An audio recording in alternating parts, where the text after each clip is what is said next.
Buenas tardes a todas y todos quienes nos acompañan en esta transmisión.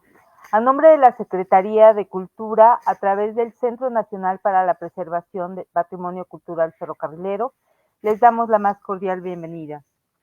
El día de hoy continuamos con las actividades del ciclo Charlas de Café Vías Convergentes 2024, que tiene como objeto fomentar el diálogo, hacer un diálogo enriquecedor con los invitados e invitadas que buscan resaltar especialmente la conexión y relevancia de temas vinculados con el mundo de los ferrocarriles. En esta sesión nos acompañan la doctora Raquel Velasco y la doctora Norma Angélica Cuevas Velasco, profesoras e investigadoras del Instituto de Investigaciones Lingüístico-Literarias de la Universidad Veracruzana, quienes nos compartirán su reflexión sobre cómo el ferrocarril ha influido en la imaginación histórica y literaria a lo largo del tiempo, a partir de diversas obras literarias que utilizan al tren como protagonista o como escenario, destacando cómo los escritores han capturado las experiencias humanas y las transformaciones sociales vinculadas al transporte ferroviario. A continuación, les voy a leer una pequeña semblanza para hacer la presentación de nuestras invitadas. La doctora Raquel Velasco y la doctora Norma Angélica Cuevas son parte del Instituto de Investigaciones Lingüísticas Literarias de la Universidad Veracruzana.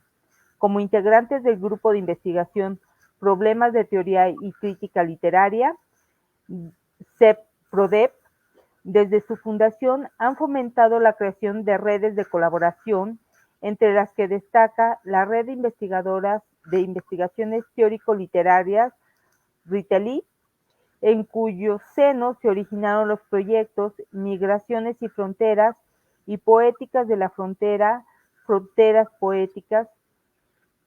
Junto con el resto de los integrantes del grupo de investigación, han colaborado en iniciativas para el intercambio y la movilidad con instituciones nacionales y extranjeras, así como para la internacionalización del currículum mediante la gestión de convenios de colaboración entre la Universidad Veracruzana y las universidades de Eötvös Loránd de Hungría, Novi Sad de Serbia y de Murcia, España.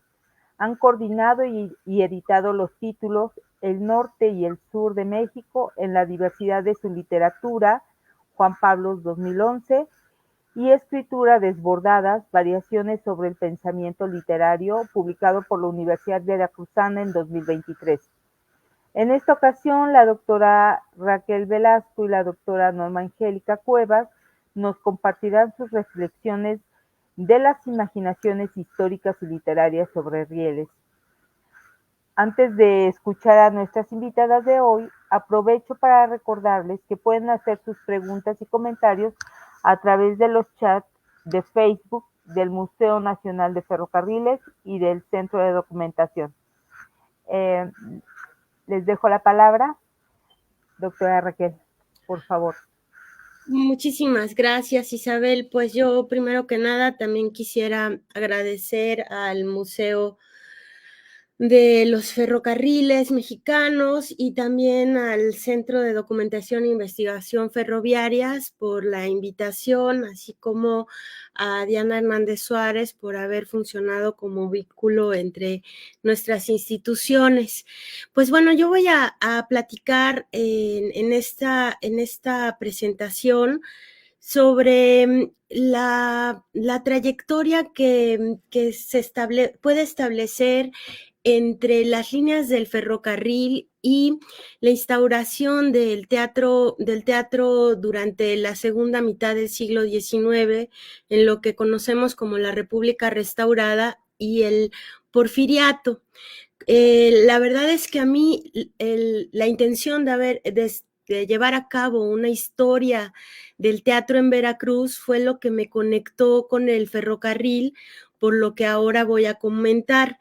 Pero lo que más me llama la atención es cómo a través de la instauración de las vías férreas, que permitían un tránsito mucho más eficiente entre de productos y de personas, se sostuvo lo que había sido desde la colonia, toda la época, bueno, de lo que denominamos mucho tiempo como la colonia, ¿no? Toda esta parte de la llegada de los españoles hasta la independencia.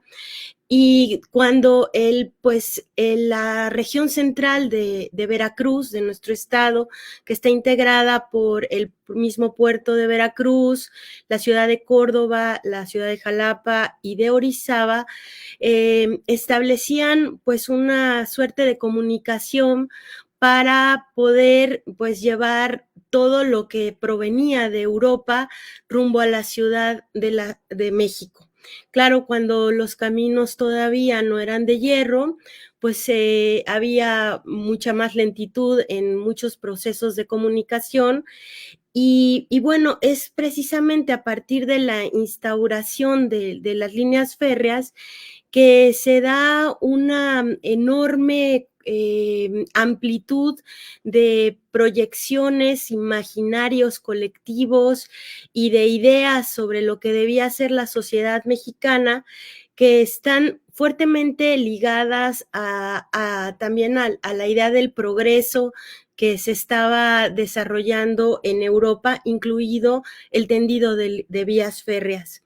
Entonces, bueno, quiero platicar a propósito de cómo fueron los grupos de poder que estuvieron detrás de la construcción de lo que va a ser la línea de ferrocarril que va directamente del puerto de Veracruz hasta la Ciudad de México durante el gobierno de Lerdo de Tejada, lo que también va a favorecer la llegada de muchísimas compañías de teatro lírico que provenían sobre todo de España, muchísimas compañías de zarzuela y también de compañías de ópera italiana, de ópera francesa, de ópera inglesa, que se presentaron con muchísima,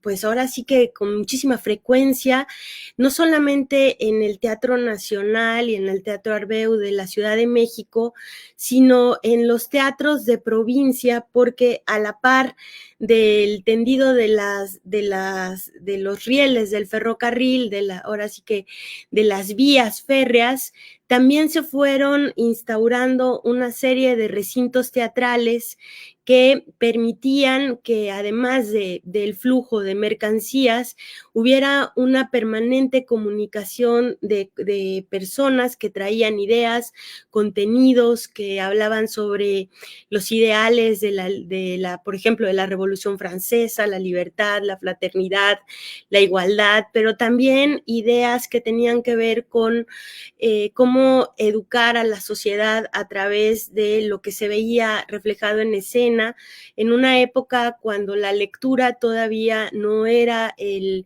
medio de comunicación más accesible a todas las etapas a todos los diferentes grupos sociales. Bueno, pues dentro de esta historia va a ser fundamental la presencia de una familia que va a ser que recibe la concesión por parte del presidente Benito Juárez, que es la familia Escandón, para quienes tenían muchísimas relaciones tanto con los grupos de poder empresariales de la segunda mitad del siglo XIX, una vez que ha sucumbido el Segundo Imperio, el Imperio de Maximiliano de Habsburgo, y una vez que Benito Juárez les renueva la concesión a la familia Escandón, se instala un proyecto liberal también en la manera de ejecutar la cultura en el país. Parte de ese proyecto liberal que impulsa tanto el gobierno de Benito Juárez como posteriormente de Sebastián Lerdo de Tejada, por ejemplo, se vio beneficiado con uno de los primeros grandes decretos presidenciales para instalar lo que sería el Conservatorio de Declamación, lo que sería una especie de primera facultad de teatro o de protectorado para la dramaturgia nacional, impulsado por un personaje español, un actor y director que se llamó Enrique Guas de Peris, así como de el gran poeta José Martí, que durante la década de los 70, de 1875 específicamente, estuvo en el país y que tuvo un gran efecto como parte de la Sociedad Alarcón, como el imaginador de lo que debía ser la escena nacional mexicana y qué tipo de valores e ideas de ese pensamiento moderno y de esas ideas de la modernización europea debían recuperarse en las tierras americanas, ¿no? En una idea también que está vinculada con generar una cultura autónoma de la influencia europea, pero que también retomaba muchos de los elementos de lo que se veía proyectado en los teatros, de lo que se veía representado en los teatros de Madrid, de Roma, de Londres o de París, que creían que era benéfico para comunicar otras formas de habitar la vida cotidiana en el mundo. Dentro de, como parte del modelo de la familia Escandón, pues esta idea de la modernidad y la modernización en Veracruz tuvo su mayor auge en una de las ciudades de las que he hablado, que es Orizaba, donde, por ejemplo, había una enorme capacidad de desarrollo industrial a través de las fábricas textiles y de la cervecería Moctezuma, que se inaugura ya hacia finales del siglo XIX. Sobre todo los textiles hacen que la familia Escandón tenga esta especial preocupación porque se lleve a cabo el tendido de las vías férreas que van a comunicar al puerto de Veracruz con la Ciudad de México a través de la vía de Córdoba. Si bien durante la década de los 30 se había iniciado el tendido que comunicaba la ciudad de Jalapa con el puerto de Veracruz, a la hora de que se es concesionada a la familia Escandón de origen orizabeño esta construcción de las vías férreas, pues privilegia este circuito mercantil que además va a beneficiar en gran manera la aparición de todo un circuito teatral que va a ser absolutamente revolucionario en la zona. Es así como parte también de la idea de la modernidad que va a tener pues muchísimas implicaciones en el ámbito de la cultura, del arte y de la sociedad mexicana, sobre todo como parte del proyecto liberal del último tercio del siglo XIX, aparece el primer camino de fierro que va a comunicar directamente, ahora sí que a la Ciudad de México con Europa, porque antes de la aviación, uno de los puertos principales de acceso de Occidente hacia la capital de nuestro país era precisamente esta región central de Veracruz y especialmente el puerto. Es así como el 1 de enero de 1873 esta línea es inaugurada con gran pompa y a partir de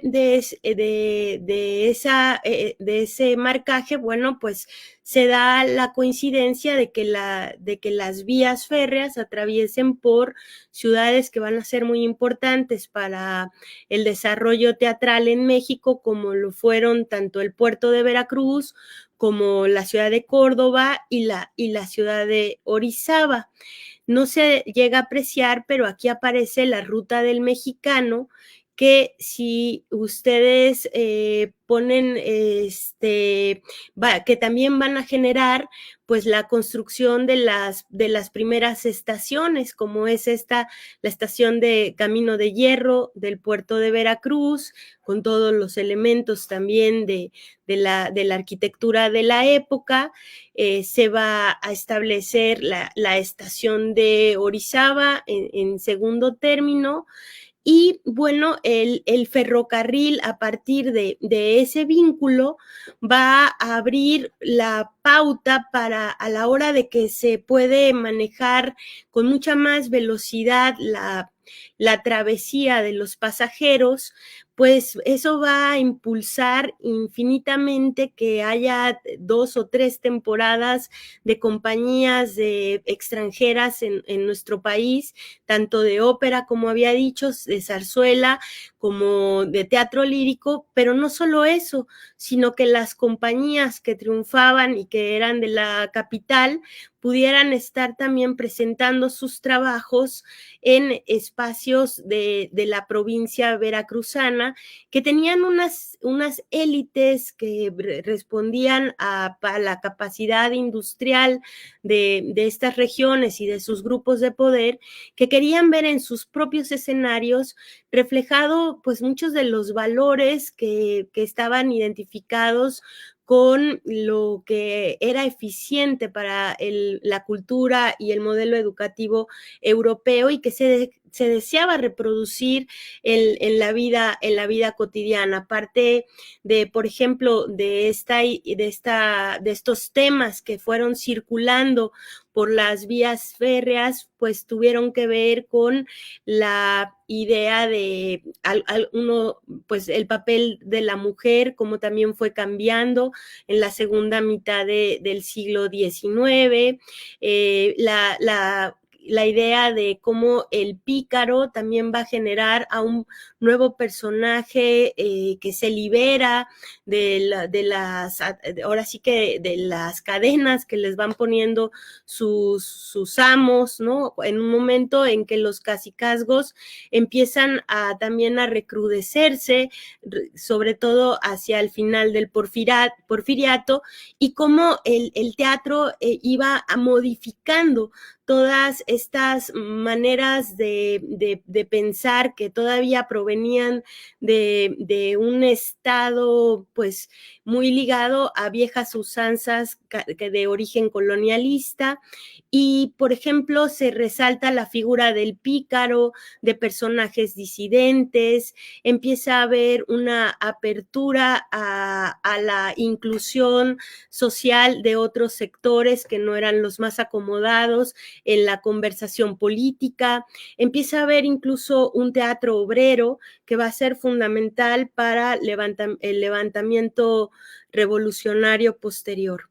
Y a la par de todo eso, insisto, pues en la afluencia de muchísimas compañías que ponían en nuestros teatros lo que tenía apenas unos meses que se había estrenado en los grandes recintos teatrales de Europa.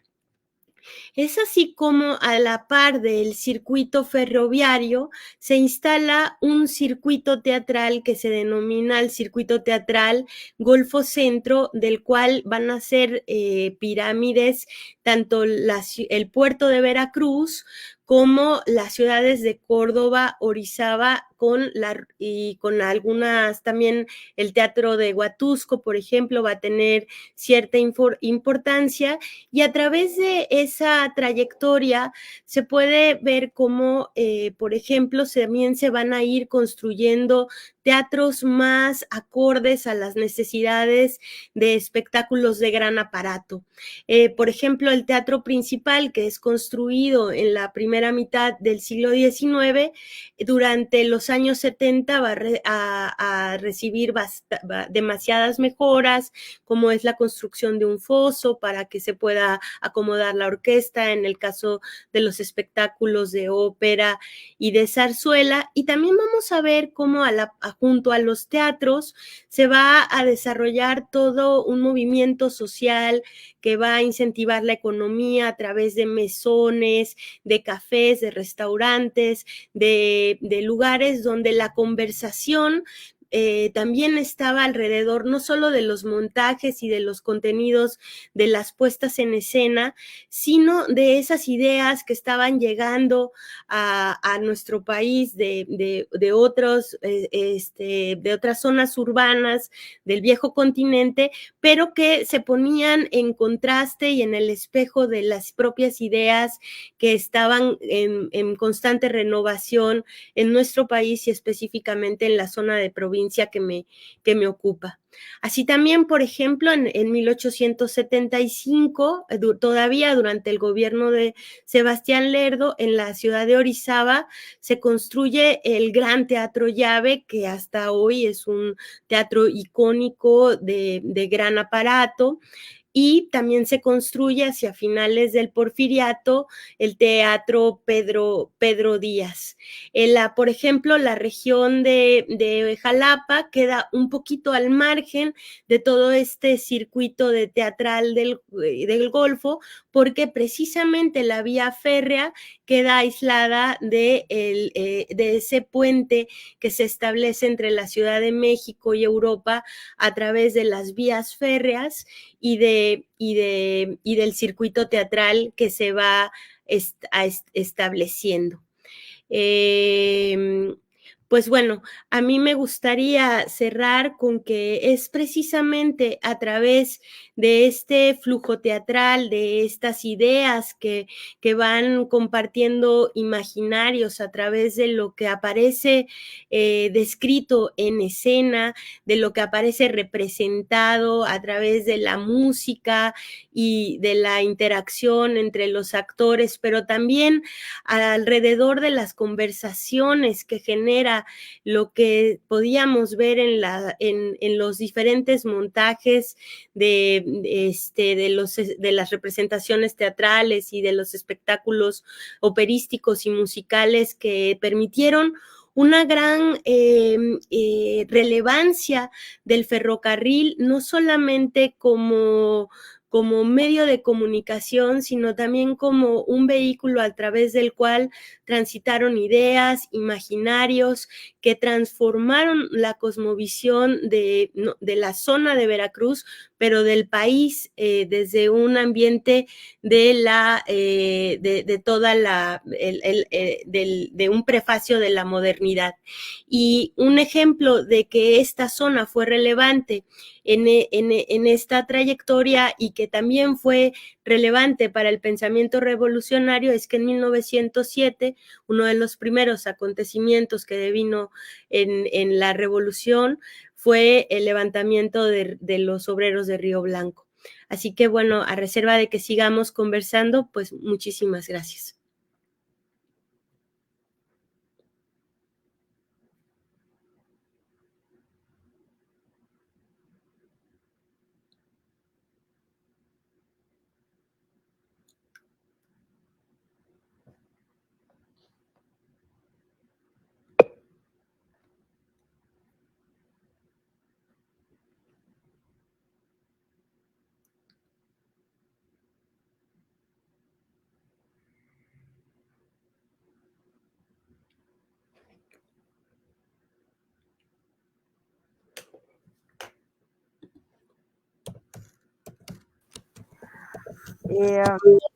Muchísimas gracias, doctora Raquel Velasco. En estos momentos vamos a continuar con nuestras presentaciones.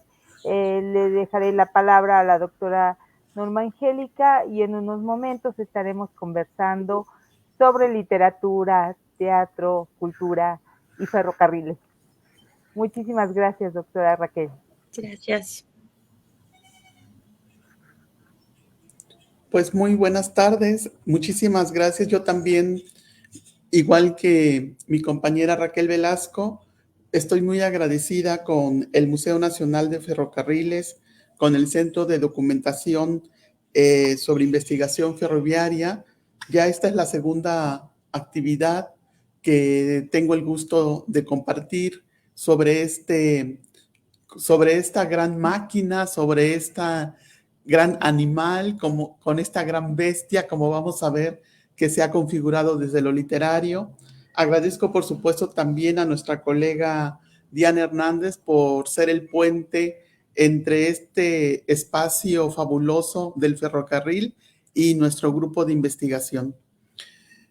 Pues esto que acabamos de escuchar de voz de Raquel es justo lo que da materia literaria para que escritores de todas las épocas, de todos los géneros literarios, aprovechen la riqueza del tren como símbolo de desarrollo de la modernidad, pero también como un símbolo que genera otros símbolos, ¿no? El tren, pues, es una figura legendaria que, como ya vimos, no irrumpe en el siglo XX, sino en el XIX, y es esos caminos de fierro, como los llama atinadamente Raquel, recuperando la cultura periodística decimonónica. Estos caminos de hierro, ¿no?, son la atmósfera en muchas ocasiones de donde ocurre la acción histórica, pero sobre todo literaria, ¿no? Es el tren en la imaginación literaria una máquina que nos permite comunicarnos con otros lados, pero también utilizarla como refugio, y nos ofrece un paisaje en movimiento. Quiero imaginarme a los pasajeros del tren como los primeros cineastas, ¿no?, que viendo a través del el cristal de sus ventanillas podían ver ese gran paisaje que constituye una parte importante de nuestro territorio nacional. El tren, como lo anota en un artículo clásico de Ruffinelli, ha sido primero introducido a la literatura como una figura mítica, como una figura simbólica, les decía yo, que nos hace pensar, sí, en la modernidad, nos hace pensar en el desarrollo, pero también nos hace imaginarnos en los rieles como si fuera un camino que al mismo tiempo que es puente, también es una frontera, ¿no? El tren es ese umbral en donde se puede ir la vida en doble sentido, en donde se puede desarrollar la vida, pero también en donde podemos perderla, ¿no? Hay una propuesta tanto de este investigador Jorge Ruffinelli como del investigador Sergio Ortiz Hernán en estudiar la aparición del tren en la literatura mexicana en sus diferentes posibilidades, ¿no? Es decir, no es lo mismo que en una obra literaria como podemos verla en la novela que llamamos de la Revolución Mexicana, que aparece como parte del escenario, ¿sí?, a llegar a la literatura en donde el tren adquiere una fuerza y es descrito, por ejemplo, echando humo, pero ese humo es como parte de un cuerpo que tiene autonomía. Entonces el tren deja de ser una máquina, deja de ser solamente un actor y se convierte realmente en un personaje. En la novela de la literatura mexicana, tanto en cuento, en poemas, en los corridos mexicanos, ¿no?, podemos observar este trayecto literario del tren. Podemos llamarlo primero el caballo de hierro, como lo llamaron los revolucionarios y los narradores de la revolución.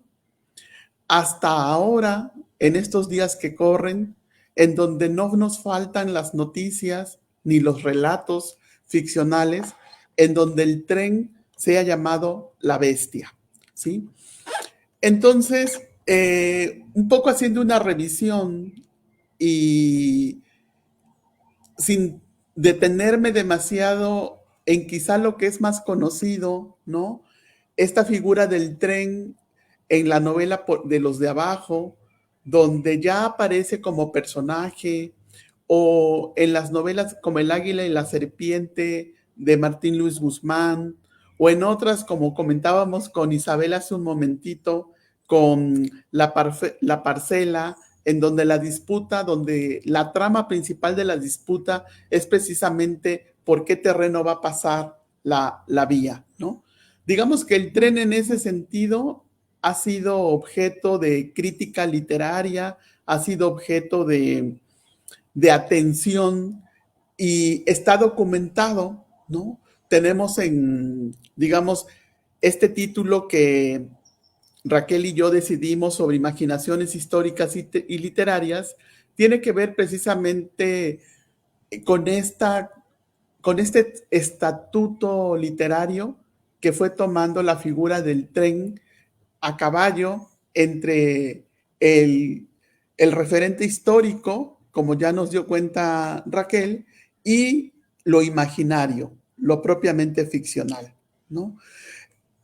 Pero el tren no solamente es lo que va sobre la vía, lo que va sobre los rieles.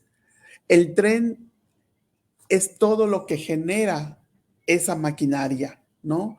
Y con esto me refiero a los empleados, a los trabajadores del tren, a los pasajeros del tren y a los que están al lado del tren. Por ejemplo, yo quisiera en este punto recordar a personajes veracruzanos que para nosotros hoy no solamente son empáticos, sino que también ya son entrañables, y me refiero a las patronas, ¿no? Esas mujeres que se colocan al lado de las vías del tren para surtir con bolsas de víveres a los que van sobre el tren. Entonces, sería bien interesante, y por eso yo estoy muy agradecida con esta vinculación, es continuar esa configuración literaria del tren en las letras mexicanas de hoy. Yo aquí he anotado otra idea que tiene que ver con los personajes a los que da origen dentro de la literatura el tren.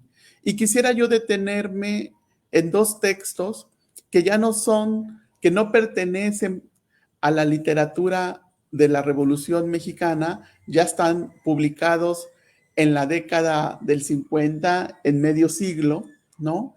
Y me refiero a este cuento fabuloso de corte fantástico de Juan José Arreola, que se publica en Confabulario, en el libro Confabulario, que se publica en 52, con el nombre del guardagujas, ¿no? Tengo aquí transcrito el párrafo, pero voy a intentar que ustedes escuchen un fragmento del audio. No sé, Román, si podemos reproducir el audio.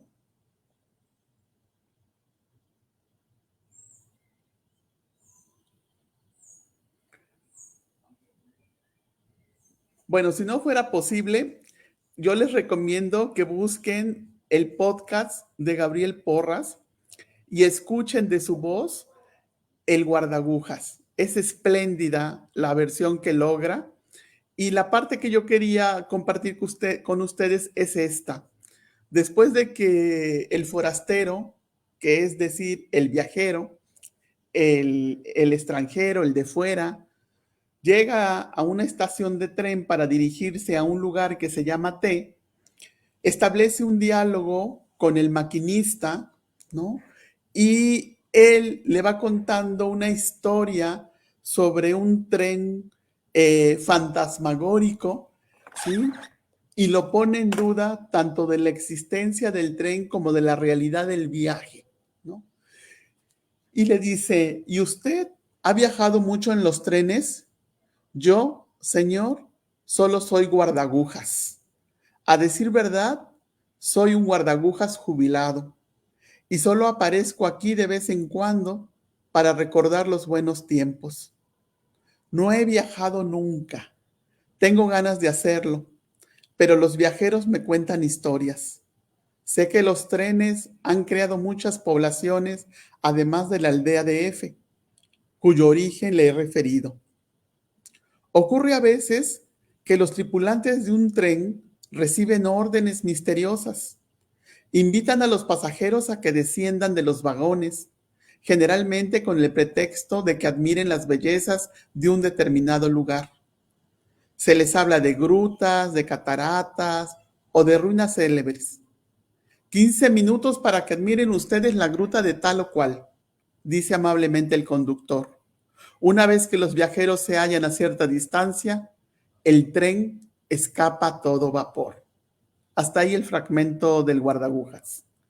Pues bien, aquí tenemos pues varios dibujados ya, varios personajes que van a ser legendarios para nosotros en nuestra literatura.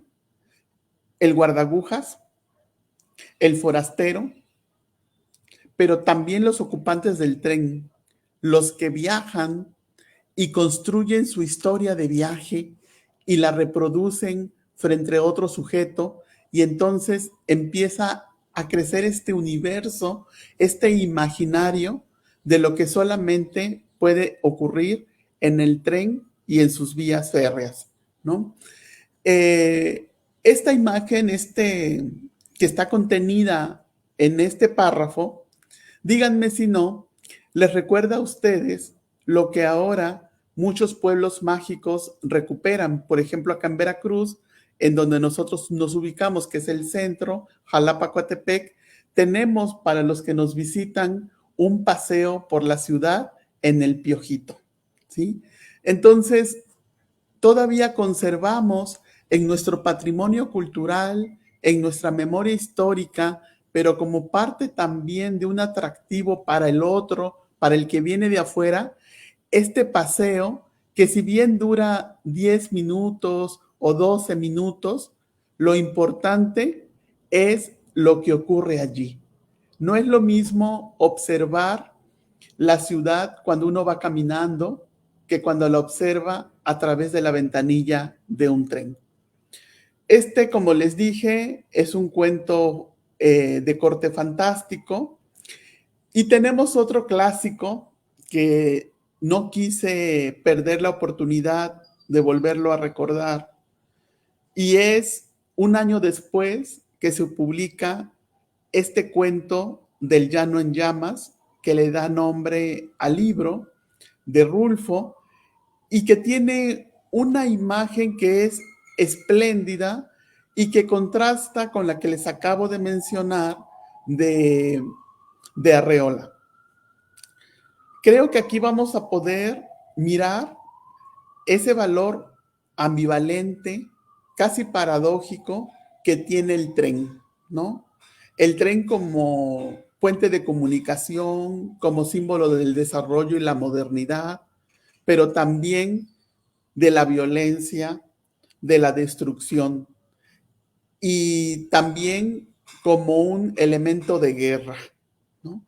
Entonces, aquí podemos mirar en este fragmento que quisiera yo compartirles para recordar junto con ustedes este texto de Rulfo, que es sobre todo al final cuando aparece la figura del tren, ¿no? Dice, todavía veo las luces de las llamaradas que se alzan a donde pilaron los muertos. Los juntaban con palas o los hacían rodar con troncos hasta el fondo de la cuesta. Y cuando el montón se hacía grande, lo empapaban de petróleo y le prendían fuego. La gedentina se la llevaba el aire muy lejos, y muchos días después todavía se sentía el olor a muerto chamuscado. Tantito antes no sabíamos bien a bien lo que iba a suceder. Habíamos regado de cuernos y huesos de vaca un tramo largo de la vía. Y por si esto fuera poco, habíamos abierto los rieles ahí donde el tren iría a entrar en la curva. Hicimos eso y esperamos. La madrugada estaba comenzando a dar a luz a las cosas. Se veía ya casi claramente a la gente empeñuscada en el techo y los carros. Se oía que algunos cantaban. Eran voces de hombres y de mujeres. Pasaron frente a nosotros todavía medio ensombrecidos por la noche, pero pudimos ver que eran soldados con sus galletas. Esperábamos. El tren no se detuvo. De haber querido, lo hubiéramos tiroteado, porque el tren caminaba despacio y jadeaba como si a puros pujidos quisiera subir la cuesta. Hubiéramos podido hasta platicar con ellos un rato, pero las cosas eran de otro modo. Ellos empezaron a darse cuenta de lo que les pasaba cuando sintieron bombardearse los carros, cimbrarse el tren como si alguien lo estuviera sacudiendo. Luego la máquina se vino para atrás, arrastrada y fuera de la vía por los carros pesados y llenos de gente. Daba unos silbatazos roncos y tristes y muy largos, pero nadie la ayudaba. Seguía atrás, arrastrada por el tren al que no se le veía fin hasta que se detenía, hasta que se desbarrancaba. Hasta aquí el texto de Rulfo. Con estas dos imágenes podemos ver en esto que yo les puse en negritas, cómo el narrador, el que nos viene contando la historia y nos está describiendo a el tren, lo ve a lo lejos como eso, como una máquina. Pero después el tren parece que toma autonomía y los guardagujas que aquí ayudaron a desviar, a hacer que el tren se descarrilara, están anonimizados, quedan detrás de bambalinas, no ocupan el lugar preferente que ocuparon en el guardagujas de Arreola.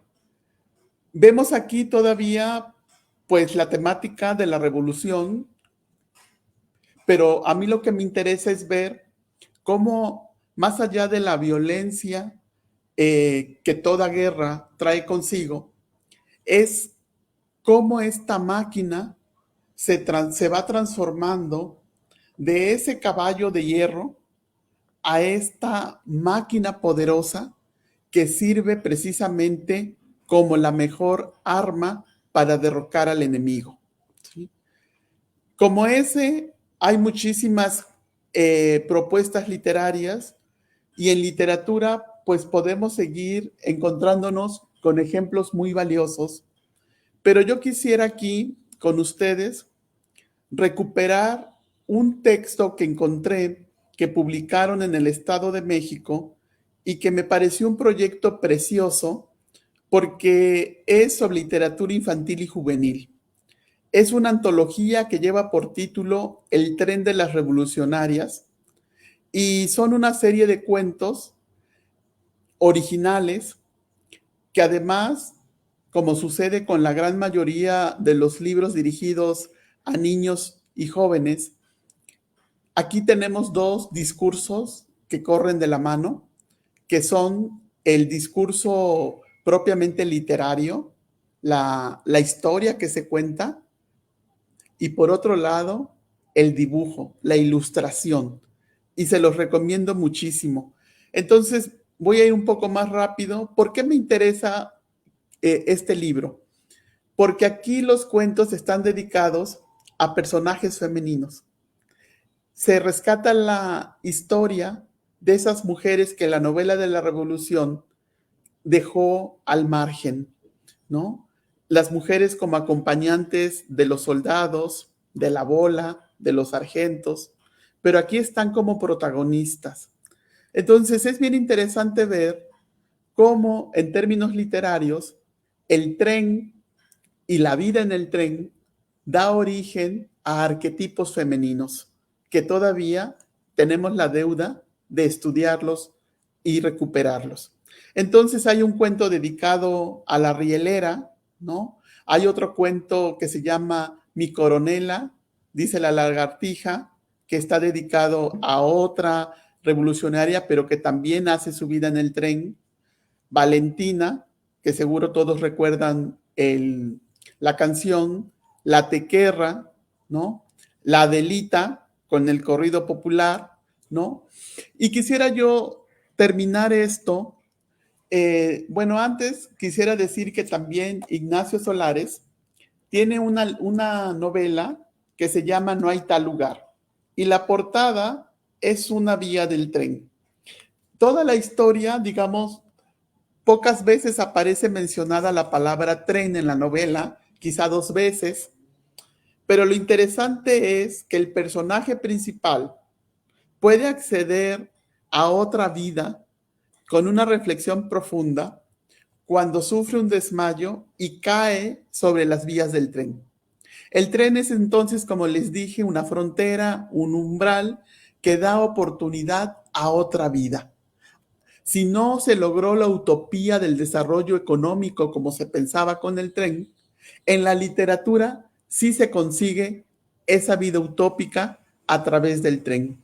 Y bueno, mucha de la literatura nuestra, sobre todo de la región sur-sureste y la literatura centroamericana, ha recuperado en sus narraciones la presencia muy fuerte del tren. Tenemos estos desplazamientos colectivos de migración, en donde el tren, como ustedes saben, ha sido, pues, no solamente esa bestia que mutila o que escupe a los que ya no puede cargar, sino que también se ha convertido en un refugio, en una casa, en un puente. Todavía tenemos que preguntarnos, como ya lo hicieron los estudiosos de la novela de la Revolución, ¿a qué arquetipos está dando lugar el tren en la literatura de hoy? Creo que es una pregunta interesante que podríamos plantearnos y aventurarnos a investigar. Muchísimas gracias.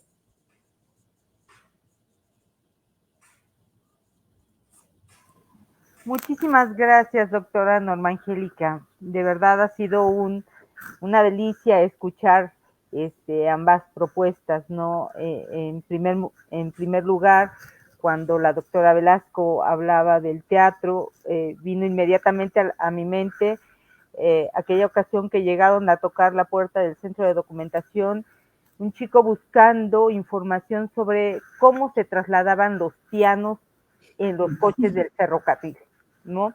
Y entonces nos dimos a la tarea de buscar en catálogos y toda esta información, porque también la música se trasladó y todas las manifestaciones artísticas, evidentemente, ese fue un vehículo. Pensaba también en Ángela Peralta, ¿no? Evidentemente también estuvo trasladándose desde Mazatlán al centro del país a hacer algunas de sus presentaciones. Y bueno, por el otro lado también me quedaba pensando en esto que comentaba, ¿no?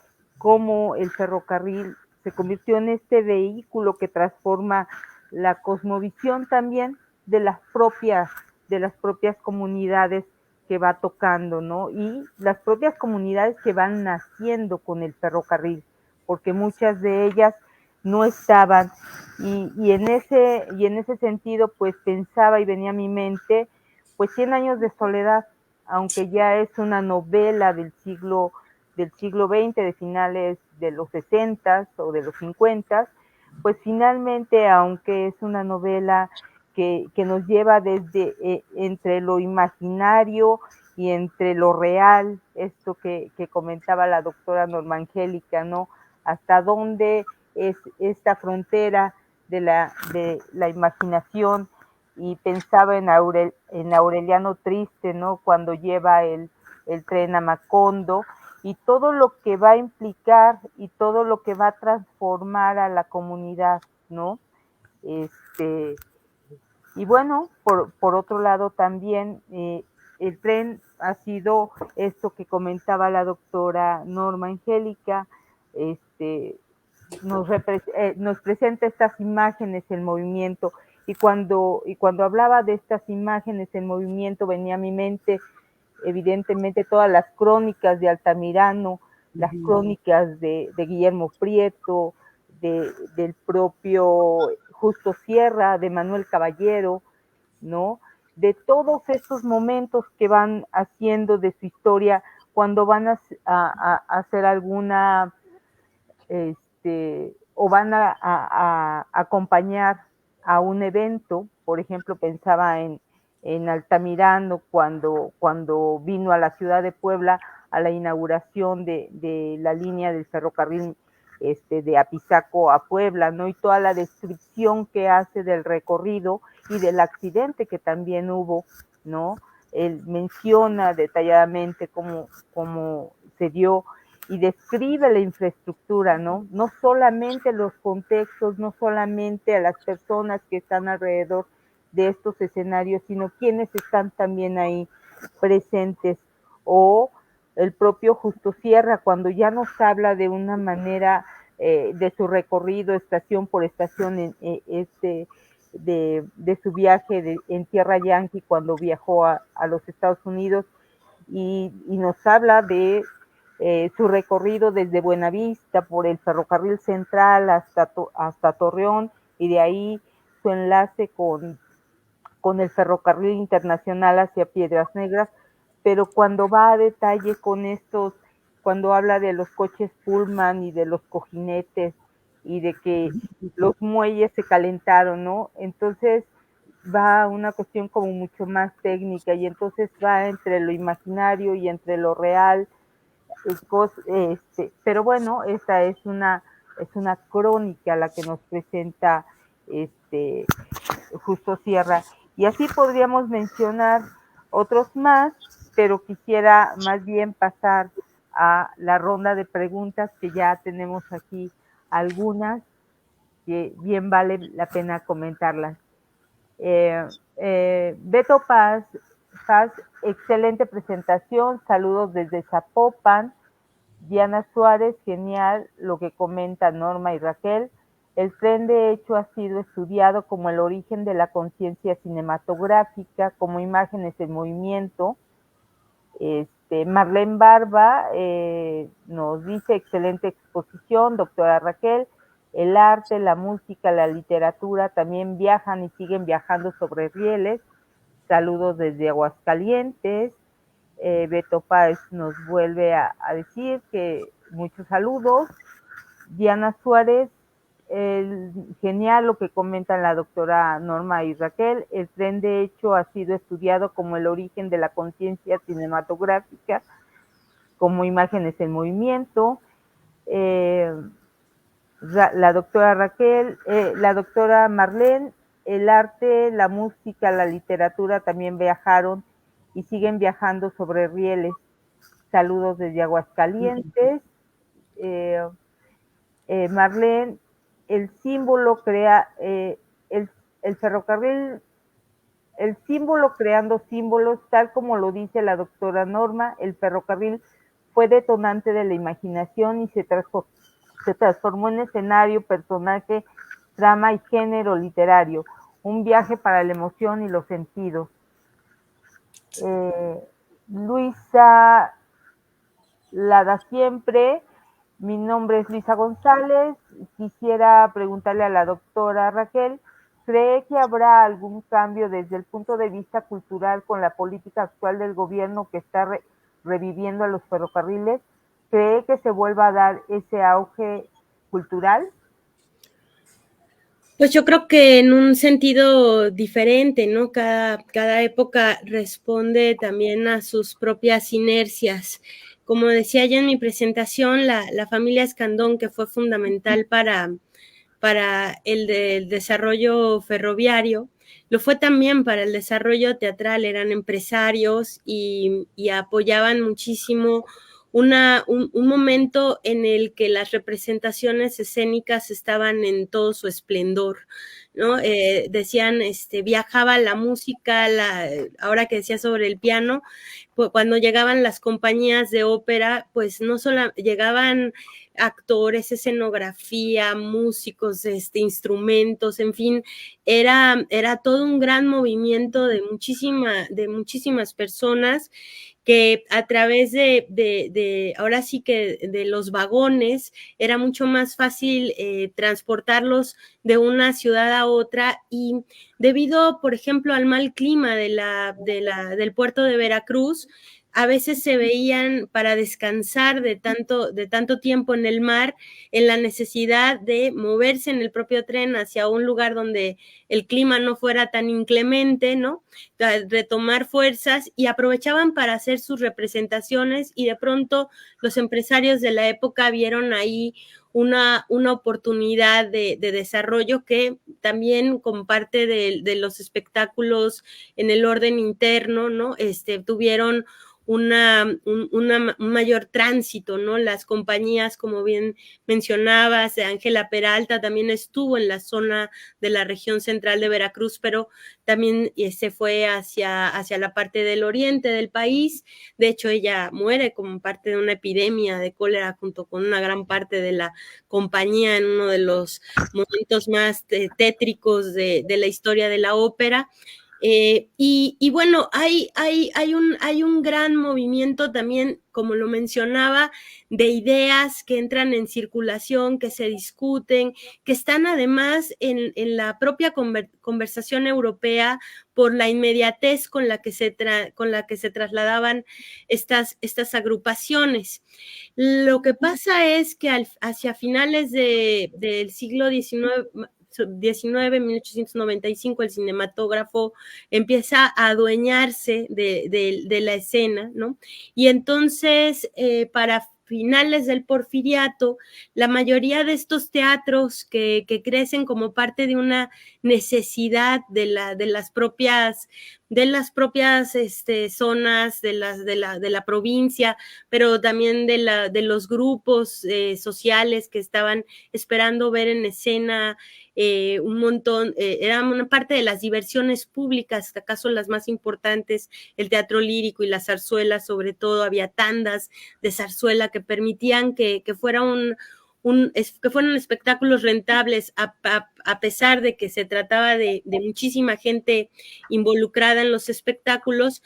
Conforme apareció el cinematógrafo, vino un declive también de la actividad teatral, y los recintos teatrales fueron usados para vistas del cinematógrafo, lo que también, bueno, después hizo que el mismo tren cambiara su significado y se volviera el icono de la revolución, ¿no? Es precisamente lo que primero, digamos, transitó con una serie de ideales de la modernización que tenía que ver con unas élites. Después el pueblo da un viraje y se adueña de ese símbolo para utilizarlo con movimiento de cambio de todo, inspirado por todas esas ideas que previamente y por todos esos símbolos que habían viajado por los rieles. Creo que en la política actual se está intentando hacer algo similar, que tiene que ver con otra intención, que es unir precisamente espacios arqueológicos, el redescubrimiento, por lo menos en la parte sur, con el Tren Maya, de volvernos a encontrar con lo que fue toda la cultura de nuestros pueblos originarios, en fin, y reencontrarnos con otras maneras de expandir nuestros saberes y nuestros conocimientos, y que tienen la idea también de fortalecer igual a las comunidades en un ámbito del turismo que abrirá la conversación y el intercambio en áreas que así como fueron productivas en alrededor de las representaciones teatrales en el siglo XIX, en la actualidad pues tienen otros temas que los ocupan. Y bueno, lo mismo ha pasado en Europa, ¿no? Las ciudades están absolutamente bien conectadas y de manera eficiente y económica, precisamente por un renacimiento de la actividad férrea, ¿no? Me parece que todo este tendido nuevo de vías para el ferrocarril, este renacimiento, va a incentivar nuevos tipos de intercambio cultural y otras formas de conversación. Sí, muchísimas gracias.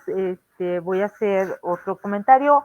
Aida Rangel dice, en Aguascalientes hubo una efervescencia en la producción artística a pretexto del ferrocarril. Hoy es común y grato ver la danza de ferrocarrileros, cuyo coreógrafo es el maestro José Luis Sustaita, basada en la música escrita por el ferrocarrilero Ladislao El Chato Juárez. La música evoca el sonido del metal trabajando. También nos manda saludos la maestra Rangel, y muchas gracias a las expositoras. Darío Elizondo, como están viendo, excelente presentación, felicidades. ¿Cómo o dónde puedo encontrar un mapa de todas las estaciones históricas del tren en México, especialmente en el estado de Veracruz? Pues mira, en el centro de documentación tenemos material suficiente que te puede ayudar.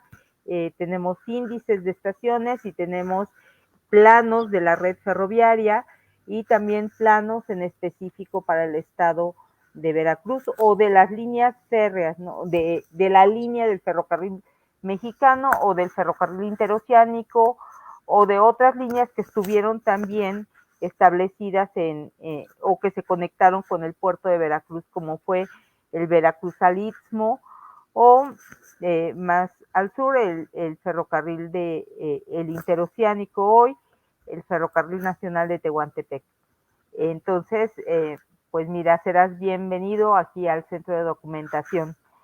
Y bueno, si tiene algún otro comentario, doctora Norma Angélica, quisiera agregar algo. Pues solamente reiterar mi agradecimiento y pues decir que sí, yo creo que tenemos como pendiente algo que ya hemos ido un poco conversando como proyecto con la doctora Isabel, ¿no? Hay que recuperar quizá en una antología estas experiencias que nacen alrededor del tren. Esta que nos cuenta Aida Rangel me parece fabulosa, ¿no? Como además ya estamos hablando de otro discurso, como es la danza, ¿no?